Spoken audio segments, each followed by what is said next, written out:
ifrot va tafrid. Ifrot haddan oshirishlik, tafrid noqislik yo'l qo'yishlik. Dinimiz birodarlar vasatiyya dini. O'rta yo'lda tutadigan din. Dinimizda ifrot ham yo'q, tafrid ham yo'q. Haddidan oshirish ham mumkin emas, shariat hukmlariga amal qilishlikni va uni noqis qilishga ham mumkin emas. Alloh taolo siz bilan bizga eng ulug' ne'matini berdi, islom ne'matini. Al-yawma akmaltu lakum dinakum. Bugun sizlarga diningizni komil qildim. Dinimiz mukammal birodarlar. Unga qo'shib ham bo'lmaydi, olib ham bo'lmaydi. Kim qo'shsa xato qiladi, kim undan qisqartirsa xato qiladi. Biz as-siratul mustaqim, Alloh taoloning mustaqim yo'lidamiz. Dinimiz istiqomat dini. Unda haddan oshib olish ham yo'q, uni tushirib olishlik ham yo'q. Mana qarang. Mana odamlar tarafidan o'zgartirilgan dinlar, yahudiylik bilan nasroniylik, ikkalasi ham Alloh tomonidan tushirilgan kitob asosida samoviy dinlar, yahudiylik, nasroniylik. Lekin mana shu ikkala dinda ham yo ifrot bor, yo tafrid bor. Islom esa mana shu ikkalasini o'rtasini tutgan. Islomda ifrot ham yo'q, tafrid ham yo'q. Mana yahudiylar haddidan oshib Iso alayhisalomni dunyoga kelishini, Maryam onani zinoda ayblashdi. Bu ulug' payg'ambarni zinodan dunyoga keldi deyshti. Demak, Iso alayhisalom haqida yahudlarning aytgan so'zi haddidan oshishlik bo'ldi. Ifrot bo'ldi. Alloh taolo Iso alayhisalomni va onasini pok ekanligini siz bilan bizga Qur'onda oyatlar nozil qildi. Endi nasroniylar, ular g'uluvga ketishdi. Ular Iso alayhisalomni Xudoning o'g'li deyshti, ilohlashtirishib oldi. Demak, bittasida ifrot bor, bittasida tafrid bor. Avvalgilar Iso alayhisalomga tuhmat qilishdi, keyingilar esa ilohlashtirib olishdi. Keyin birodarlar, vasatiyya dini bo'lgan islom dini keldi. Va kadalika ja'alnakum ummatan wasata. Shuningdek sizlarni adolatli bir millat qildik.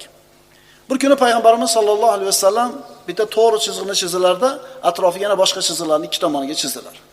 Chizib turib aytdilarki: "Va anna hada sirati mustaqiman fattabi'uhu va la tattabi'us subula fatafarraqa bikum an sabili." Albatta mana shu mening to'g'ri yo'limdir. Bas shu yo'lga ergashinglar. Boshqa yo'llarga ergashmangizki, ular sizlarni uning yo'lidan uzib qo'yar. Bu oyat birodarlar An'om surasidagi 153-oyat bo'ladi. To'g'ri yo'l bitta bo'ladi. Qolgan hammasi noto'g'ri bo'ladi. Ana shu islomdan tashqari bo'lgan yo'llarning hammasida yo ifrot bor, yo tafrid bor. Yahudiylarni va nasroniylarni shariatiga qaraydigan bo'lsa, mana shu narsa yaqqol ko'zga ko'rinadi. Nasorolar nimani bo'lsa yeb ichaveradi. Yahudiylar esa o'zlariga harom bo'lmagan ko'p narsalarni ham harom qilib olishgan. Islom buni o'rtasini tutadi. Mana qarang, shu yahudlar bilan nasorolarning dinidagi ifrot tafridga ayrim misollar. Endi ifrot tafrid desam tushunyapsiz a? Ifrot haddidan oshirib olishlik, tafrid noqislik yo'l qo'yishlik. Nasroniylarda taloq katta mushkula hisoblanadi. Taloq qo'yish mumkin emas ularda. Taloq qo'yish kerak bo'lsa qoziga borish kerak, rohibga borish kerak, hokazo. Hatto mumkin ham bo'lmay qoladi taloq qo'yishlik. Yahudlarda esa taloq qilish bor, taloq qilgandan keyin qaytarib olish yo'q. Islomda qanaqa? 3 ta imkoniyati bor. At-taloq marratan, taloq 2 marta qo'yishlik ruxsat bor. Mag'rib, yahudiylarda jahli chiqibmi, shoshilibmi, xato qilibmi, taloq qo'ydim xotinini. Bo'ldi, ish tugadi. Ikkinchi, uchinchi imkoniyat ularga berilmaydi. Endi dinimiz birodarlar vasatiyya dini ikkinchi, uchinchi imkoniyatni beradi. Qasos. Nasroniylarda qasos olishi yo'q. Albatta avf qilishligi kerak. Molingga ursa, molingni qo'yib ber deydi. Islomda bormi shu? Islomda qasos bor birodarlar.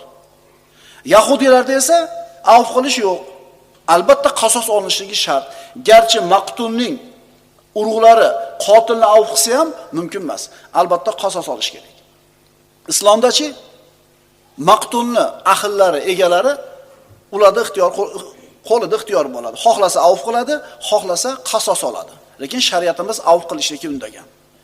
Va anna hadi sirati mustaqima fattabi'uhu. Mana shu meni to'g'ri yo'lim. Bas shu yo'lga ergashinglar, boshqa yo'llarga ergashmanglarki, u sizlarni bo'lib tashlaydi. Payg'ambarimiz sollallohu alayhi vasallam avvalgi ummatlarni halokatga uchrashish sabablarini aytar ekanlar. Ana shu sabablardan bittasi g'ulu ekanligini aytadilar. Anna Nabiy sallallohu alayhi vasallam qol halakal mutanatti'un qalaha thalathan. Rasululloh aytdilar, mutanatti, vaysaqi kimsalar halok bo'ldilar deb 3 marta takrorladilar. Vaysaqi kim? So'rab surishtirib, kavlashtirib, og'irlashtiradigan odamlar. Abdulloh ibn Mas'ud aytadilar, behuda narsalarni so'rab surishtirishdan va g'ulu ketishdan ehtiyot bo'linglar. Sizlar eski narsani, ya'ni sahobalarning yo'lini tutdinglar. Masalan, Alloh taoloning qo'lida bo'ladi. Barcha odamlarning qalblari xuddi bitta kishining qalbi turgandek. Qo'li qanaqa bo'ladi?